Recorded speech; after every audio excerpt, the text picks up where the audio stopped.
बाबा कौम कैद आज़म मोहम्मद अली जिन्ना रहमतुल्लाह अलैह की 68वीं बरसी आज मनाई जा रही है।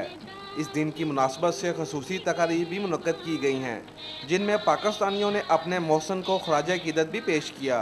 यह दिन एक ऐसे अजीम कायद की याद दिलाता है जिसने बरसगीर के मुसलमानों को एक निस्बुल ऐलान दिया। उन्होंने हसूल मंजिल के लिए एक बेमिसल क़यादत फराहम की, जिसकी बदौलत पाकिस्तान दुनिया के नक्शे पर आज़ाद मुल्क की हैसियत से उभरा। तरीक दानों का कहना है कि क़ायद आज़म मोहम्मद अली जिन्ना रहमतुल्लाह अलैह ने अपनी सारी ज़िंदगी बरसगीर के मुसलमानों के हकूक़ के हसूल के लिए सर्फ कर दी। उनकी पॉलिसी दयानतदारी व ईमानदारी की थी। हमें जो दुख दिया गया है उसका मिसाल तारीख में नहीं मिलता, मगर हमें पाकिस्तान को कायम रखने के लिए अभी और कुर्बानी करना होगी।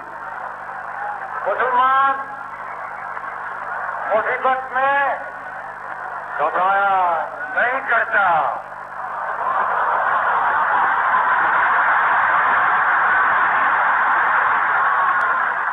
अगर हम पाकिस्तान को बाबा कौम क़ायद आज़म मोहम्मद अली जिन्ना रहमतुल्लाह अलैह की पॉलिसी के मुताबिक लेकर चलें तो मुल्क में तरक्की और खुशहाली हो सकती है।